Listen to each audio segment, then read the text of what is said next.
Vision Info. Le Congo mérite mieux.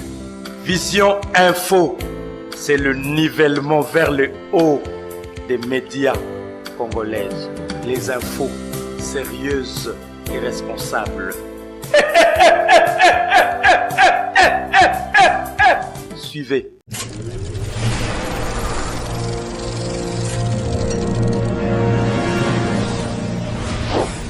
Vision d'Afrique Production, un regard net sur l'Afrique.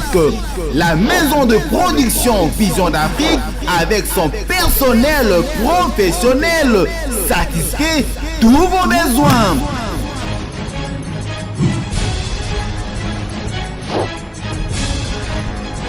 Au besoin d'être informé, suivez Vision Info chaque jour sur différentes chaînes partenaires.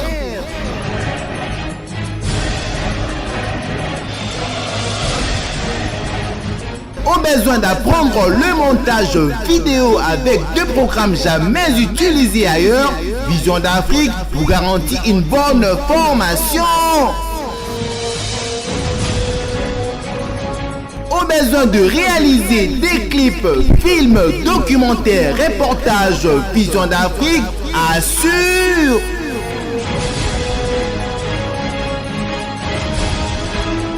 Au besoin de réaliser des spots publicitaires, génériques émissions, les habillements de vos émissions dans vos chaînes de télévision, Vision d'Afrique assure. Au besoin d'apprendre le journalisme, la prise de vue, la prise de son, Vision d'Afrique assure. Tout contact 243 09 98 73 78 79 ou contactez-nous sur www.visiondafrique.com. Vive Vision d'Afrique, vive Vision d'Afrique, longue vie.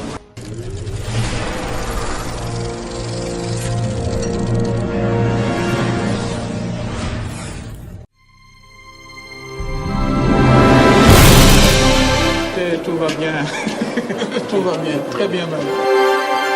Le pays pendant 53 ans à l'échec.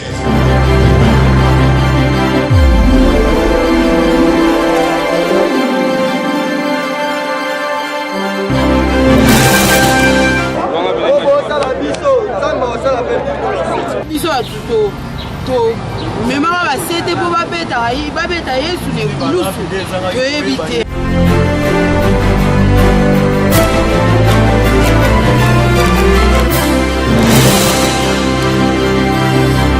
Ils sont à prison et ceux qui sont dehors ils sont presque identiques.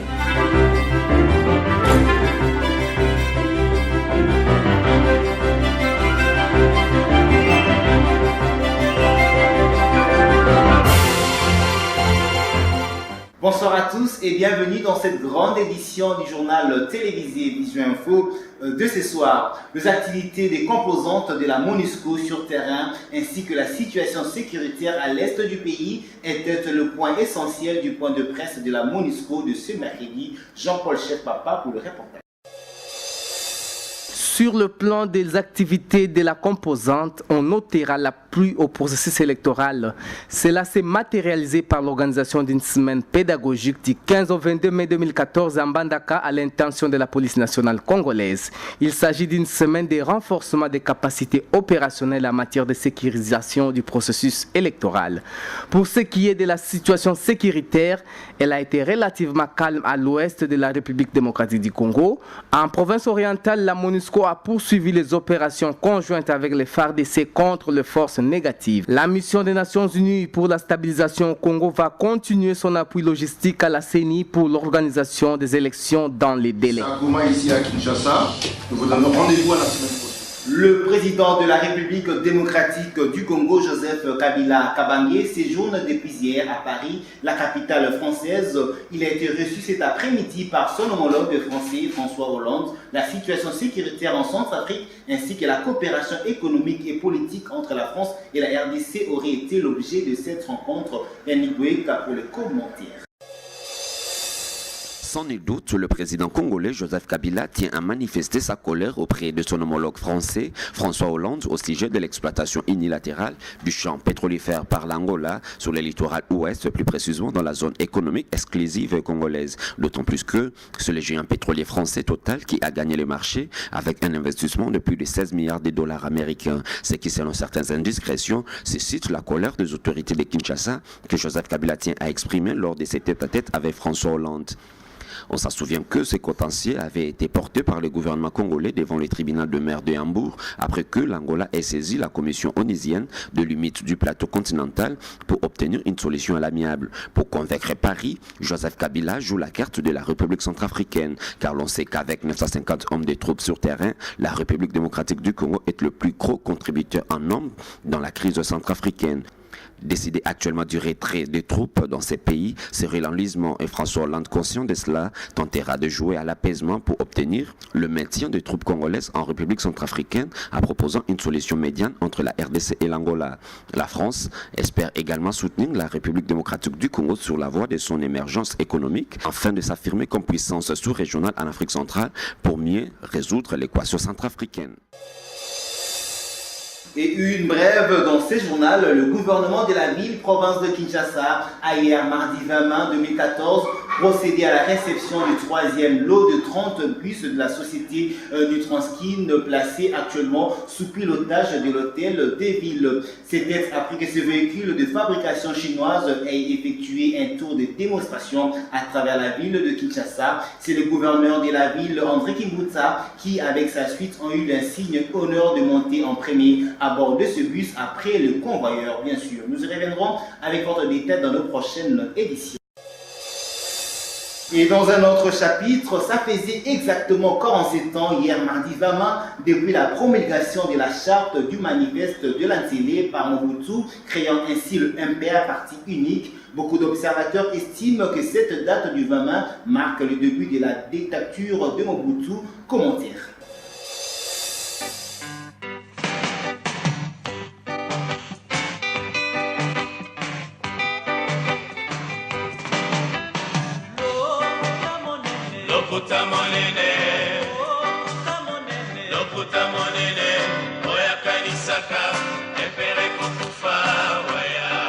Le MPR, Mouvement populaire de la Révolution, le 20 mai est la date de sa création. Pour la petite histoire, il a été fondé le 20 mai 1967 par le feu président de la République, Joseph Désiré Mobutu, et deviendra ensuite un parti unique dont tous les Congolais, zaïrois à l'époque, étaient membres de droit et c'est de leur naissance. Il deviendra également un instrument exclusif et légitime de la vie politique, économique et sociale du pays.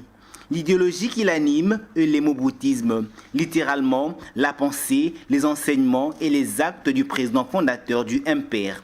Le MPR permettra à Mobutu et sa famille politique de monopoliser les pouvoirs tout en encadrant strictement la population. À retenir que le manifeste de l'Antsélé est la charte promulguée le 20 mai 1967 par Mobutu, créant ainsi le mouvement populaire de la Révolution, parti unique. Les détracteurs de cette charte font vouloir qu'elle n'était qu'un chapelet de bonnes intentions, alors que la pensée unique avait pris en otage toute une république. Qu'être zaïrois signifiait appartenir à ces mouvements, que sa carte de membre faisait office de carte d'identité officielle. Ce que j'ai fait pour mon pays, toute ma jeunesse, toute mon énergie, vous voulez expliquer à ce peuple par vos écrits, il le fait pour l'argent. Faire ce que j'ai fait, ce n'est pas pour l'argent, mon cher ami.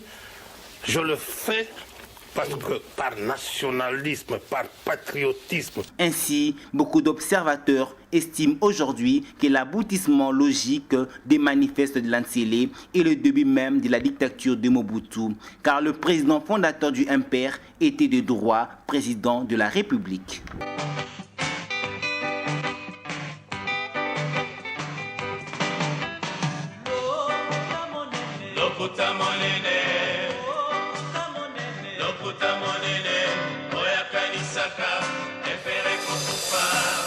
Toujours dans ces chapitres, mais il semblerait que Mobutu a été enterré le 8 septembre 1997 avec son parti, car selon l'opinion, le MPR est à ce jour moins présent sur le terrain politique. Suivez à ce sujet cette réflexion de la rédaction.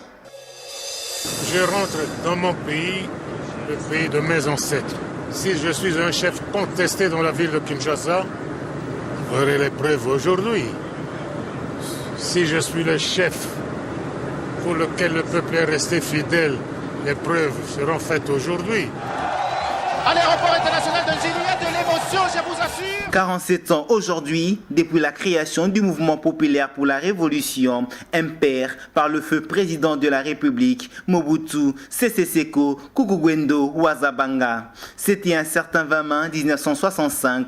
Un manifeste a été publié à cet effet, appelé le manifeste de l'Ansélé, où était couchée la ligne et l'idéologie du parti qui deviendra l'unique parti du Zaïre. Aujourd'hui, la République s'y rappelle encore de cette date du 20 mai que d'aucuns l'accusent d'avoir introduit la dictature dans la tête de Mobutu ces jours-là. Le MPR, cette formation politique, a résisté pendant 23 ans jusqu'au 24 avril 1990 lorsque Mobutu pleura après avoir décrété le multipartisme et s'être retiré du MPR suite à une énorme pression de l'opposition interne. On peut citer là l'UDPS d'Étienne Tshisekedi Wamulumba. Que je prends ce jour congé du mouvement populaire de la Révolution pour lui permettre de se choisir un nouveau chef devant conduire.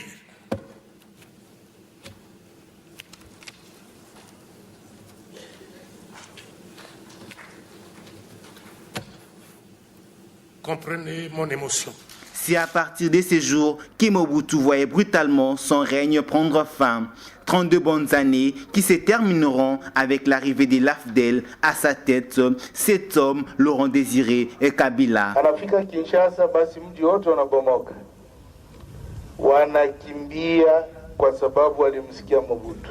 En réalité, le 7 septembre 1997, Mobutu est mort avec son parti et toute la reconnaissance que la République pouvait avoir pour lui. Car il fallait voir comment le peuple se réjouissait de sa mort. D'autres demandaient même sa chair pour repas. Cet homme à la canne qui était célébré comme un dieu,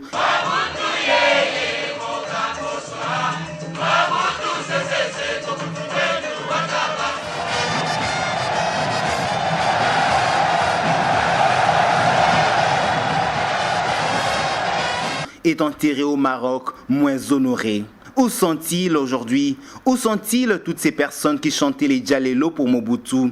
Où sont-ils? On se demande. L'opinion a finalement compris que les anciens proches de Mobutu s'étaient plutôt servis de son nom pour se repositionner politiquement et prendre part aux institutions mises en place après la fuite de leur chef. Et aujourd'hui, peu sont ceux qui arrivent à dire que malgré sa dictature, Mobutu avait beaucoup fait pour ces pays.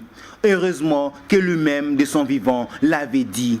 Ce que j'ai fait pour mon pays, toute ma jeunesse, toute mon énergie, vous voulez expliquer à ce peuple par vos écrits, il le fait pour l'argent. Faire ce que j'ai fait, c'est pas pour l'argent, mon cher ami. Je le fais parce que par nationalisme, par patriotisme. Ceci nous amène à conclure que la reconnaissance n'est pas de ce monde et dire également qu'un chef doit toujours écouter ses conseillers mais toujours agir selon son cœur, car tous ceux qui disent les conseillers ne sont pas toujours bons.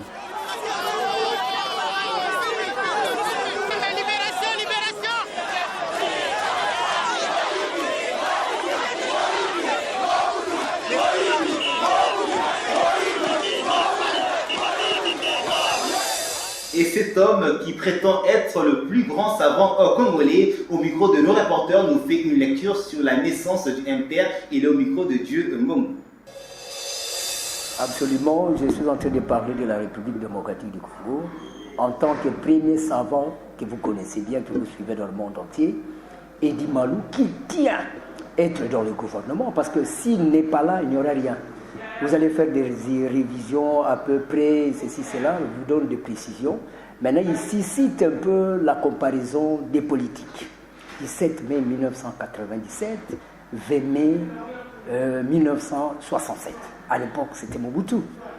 Deuxième régime, comment il a dirigé. Et cette époque ici, où nous tenons nous-mêmes en tant que des gens intelligents, des gens qui sont plus comparatifs à des problèmes plus importants qui étaient dans le Congo. Ce n'est pas seulement prendre de la vie en football, musique, tout ça, on n'a pas besoin.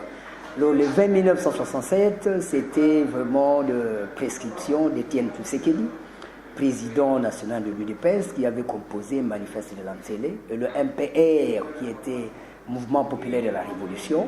Ça a été fêté d'innombrables.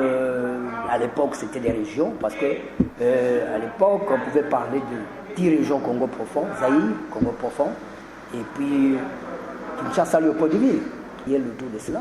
La croissance du pays dépend plus, les gens qui font par exemple le maths à l'Ovanium savent qu'en science, nous parlons plus de ce qu'on appelle des probabilités. On ne peut jamais avoir de croissance dans le mille, croissance dans le maximum. Alors ici, j'incristallise en tant que l'homme le plus intelligent de la République, la congolexicomatisation des lois du marché propre congolais. Et en sport, fort de sa vision face à Zamalek, l'ASV Club poursuit la séance d'entraînement pour aborder son match face à Mazembe avec sérénité. On signale également le retour du joueur Ndangui dans le régent de vert et noir. Yannick Boueka pour ses commentaires.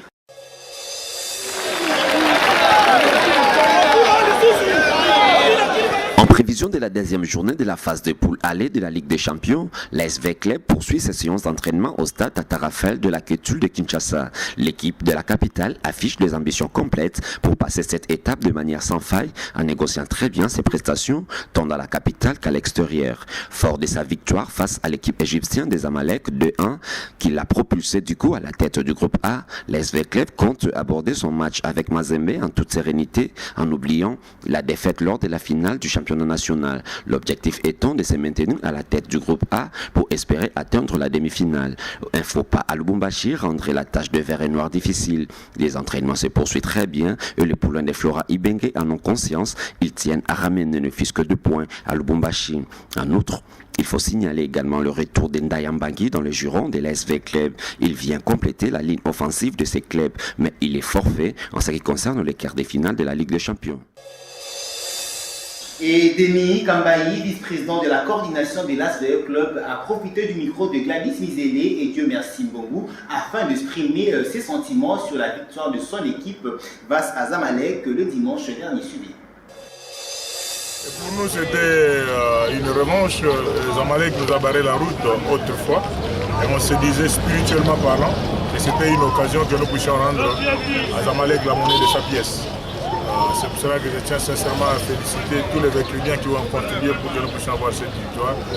En commençant par le numéro de notre équipe régionale major Amis Kumbali Tambofort, le staff technique, les athlètes ainsi que tous les sportifs congolais. Et nous dédions cette victoire aux martyrs de l'intolérance du 11 mai qui sont tombés au stade Tata Raphaël parce que tout simplement le mal qu'ils ont fait, c'est d'avoir soutenu leur équipe. L'objectif, comme tout grand club africain, nous sommes parmi les 8 cette saison, nous voulons aller plus loin. C'est-à-dire que nous sommes dit déjà de ne pas être dans ce qu'on appelait autrefois les génériques ou 16e de finale. Nous sommes en quart de finale, maintenant nos ambitions c'est d'aller encore plus loin et qu'on parle encore de l'ASV Club. Je crois que les gens font la confusion des compétitions. On a joué la Linafoot avec l'organisation boiteuse qui a toujours comme d'habitude dans cette organisation de ce que dit la Linafoot. Maintenant nous sommes dans une organisation africaine, c'est la CAF. Et nous jouons dans une compétition différente de la Linafoot. Vous savez, des problèmes d'arbitrage et tout ça. Même si nous savons qu'au niveau africain aussi le bon d'arbitrage peut toujours se poser. Maintenant nous nous mobilisons pour jouer une autre compétition avec des objectifs toujours d'aller plus loin. Changeons de chapitre, l'opération Matamokolo lancée par Brazzaville contre le clandestin vivant dans ces pays dont le plus visé serait ceux de la RDC devait, selon les autorités brazzavilloises, résoudre ces problèmes, mais il semblerait qu'elle en crée d'autres bien plus coriaces. Suivez cette réflexion.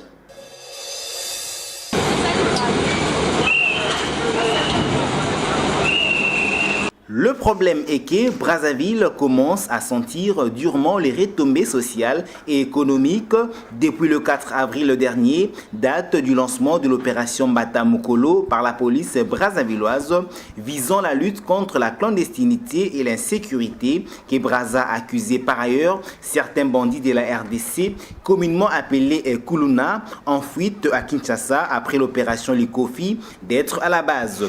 Certes, la ville ne va pas mourir de faim à la suite de la baisse des échanges commerciaux entre les deux capitales, mais il faut aussi qu'on se le dise que Brazza dépend en grande partie de Kinshasa, notamment en besoin des denrées alimentaires de base telles que le sucre en poudre, les congelés, le biscuit, sans compter le savon, les détergents, les ustensiles en plastique, les papiers hygiéniques ou aliments de bétail. Et déjà, il faut le préciser que selon nos sources, à Brazzaville, le prix de toutes ces marchandises ont flambé. C'est justement la conséquence de cette rupture. Il faut aussi dire que même la célèbre bière brune Tembo, fabriquée par la brasserie Simba à Lubumbashi, ainsi que la Skol, une bière produite à Kinshasa, devient rare dans le marché et shop de Brazzaville. Alors, on peut maintenant conclure que l'opération Mbata Mukolo risque de changer d'appellation contre Brazzaville et devenir Nzala Mukolo. Cette réflexion a été également faite par l'homme Mendo Malanga, porte-parole du gouvernement, au cours d'une mission à la chaîne nationale. On espère que Brazzaville s'était préparé en conséquence, sinon... Mais cette situation néanmoins inquiète quelques Brazzavillois, tel que le cas de M. Simplice Ndemoli, qui nous a joint par téléphone depuis Brazzaville pour s'exprimer sur lui.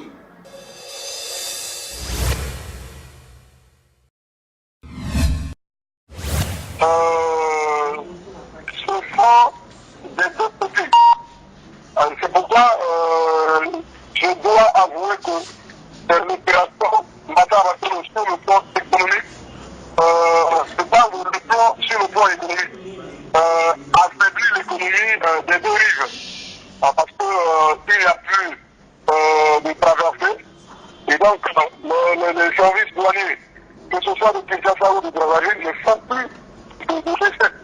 La société de Natra, tout comme la société du port autonome de Brazzaville, ne font plus d'entrée. Ça, il faut le reconnaître. Alors, maintenant, quant à la stigmatisation, moi, je ne suis pas d'accord parce que vous pouvez vivre 25 ans au Congo, cela ne vous donne pas l'occasion de penser que vous pouvez vivre 25 ans et avoir peut-être 10 enfants et ne pas avoir des papiers. Ce n'est pas correct. Il faudrait aussi dire que désormais la traversée Brazzaville-Kinshasa est conditionnée par un visa, une décision prise par le gouvernement de la RDC le lundi 19 mai, après celle prise par Brazzaville le samedi 17 mai, exigeant également un visa pour la traversée aux RD congolais dans leur pays. Les ressortissants de la République démocratique du Congo devront désormais se munir d'un visa pour se rendre au Congo-Brazzaville, en plus du laissez-passer exigé jusque-là. C'est ce qu'ont décidé samedi 17 mai les autorités de la République du Congo. Le cabinet du responsable de la Direction générale de migration DGM à Kinshasa a indiqué que cette mesure est entrée en vigueur depuis le dimanche. Le service de migration de la RDC dit avoir été verbalement informé samedi par les autorités brazzavilloises. En réaction, les autorités de la RDC ont décidé de prendre la même mesure depuis le lundi 19 mai. Les ressortissants du Congo-Brazzaville doivent disposer d'un visa dans leur passeport pour venir en République démocratique du Congo. Kinshasa et Brazzaville sont les capitales les plus proches du monde. À ce jour, il n'existe pas de vols commerciaux pour relier les deux capitales. Les habitants de ces deux villes recourent aux embarcations pour traverser le fleuve Congo qui sépare les deux capitales. Ces mesures sont prises alors que les relations entre Kinshasa et Brazzaville ne sont pas au mieux. La République du Congo a expulsé environ 80 000 ressortissants de la RDC depuis le mois d'avril.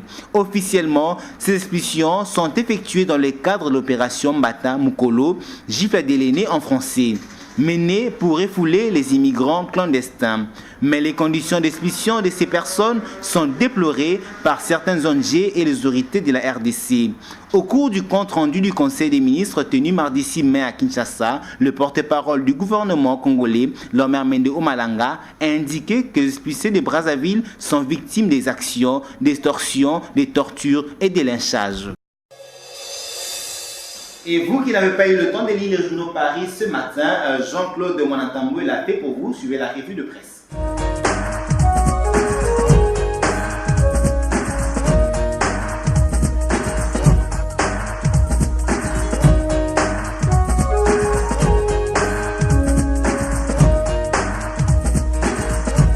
Bonsoir. Ouvrons cette revue presse par le voyage de Joseph Kabila à Paris.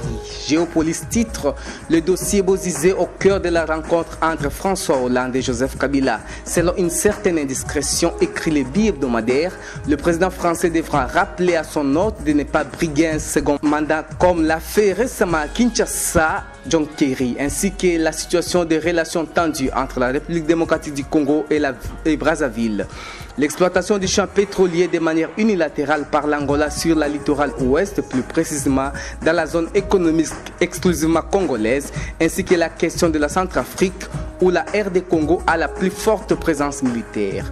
Sur notre registre, la République titre le mariage Brazzaville-Kigali suspect. Selon la consoeur, pendant que ça bouillonne aux frontières de la République démocratique du Congo, plusieurs analystes sont confondus depuis un certain temps par le rapprochement entre Congo-Brazzaville et Kigali. Parlant du gouvernement de cohésion nationale dont la formation est en gestation, Africa News écrit dans l'une de ses pages intérieures la donne José Makila. Selon le journal, Kengo aurait-il laissé Joseph Kabila donner des coups de grâce à José Makila? En tout cas, renseigne ce journal, la nouvelle de l'exclusion du patron de l'Alliance des travaillistes démocrates du gouvernement de cohésion nationale a mis le feu aux poudres de l'opposition républicaine. Toujours en rapport avec la formation du gouvernement de cohésion nationale, Le Monde des Affaires titre les Bayombe s'entretuent au Bas-Congo. Selon le journal qui paraît sporadiquement dans la capitale, les scènes auxquelles la communauté nationale et internationale est conviée à vivre ces derniers temps, scène qui fait la honte de tout observateur averti, pendant que beaucoup pensaient que des origines pourraient apaiser les tensions de différentes provinces. Bouclons la boucle de cette revue de presse par la trompette qui titre « Respect de la Constitution, les pressions s'accentuent sur Joseph Kabila ». Selon ce billet hebdomadaire, les différentes visites diplomatiques vers la République démocratique du Congo témoignent de la volonté de la communauté internationale de voir le président Joseph Kabila respecter la Constitution. C'est tout pour ce soir. Nous sommes à la fin de ce journal, mais avant de vous quitter, les proverbes du jour.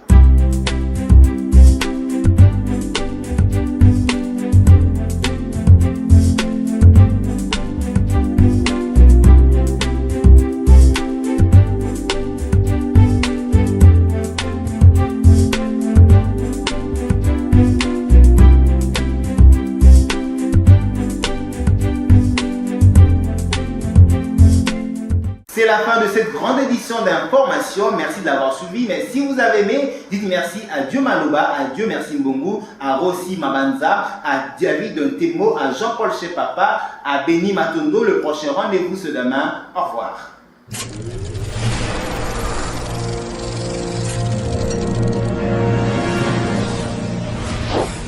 Vision d'Afrique Production, un regard net sur l'Afrique.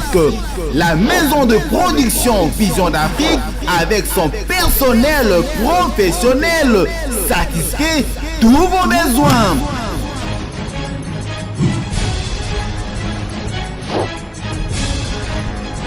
Au besoin d'être informé, suivez Vision Info chaque jour sur différentes chaînes partenaires.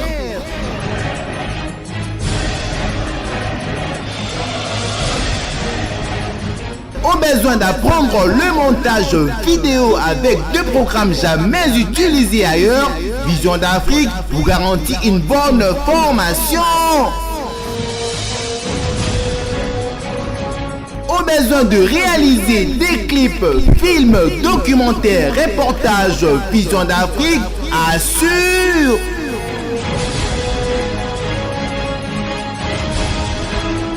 Au besoin de réaliser des spots publicitaires, génériques émissions, les habillements de vos émissions dans vos chaînes de télévision, Vision d'Afrique assure. Au besoin d'apprendre le journalisme, la prise de vue, la prise de son, Vision d'Afrique assure. Pour tout contact 243 09 98 73 78 79 ou contactez-nous sur www.visiondafrique.com. Vive Vision d'Afrique. Vive Vision d'Afrique. Longue vie.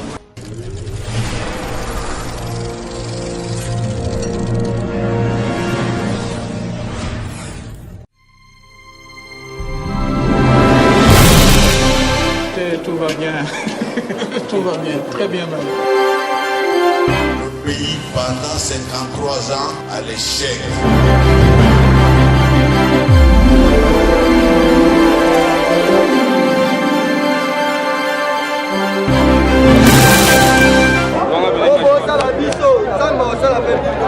biso to memaka basete mpo babeta yesu na ekulusu toyebi te.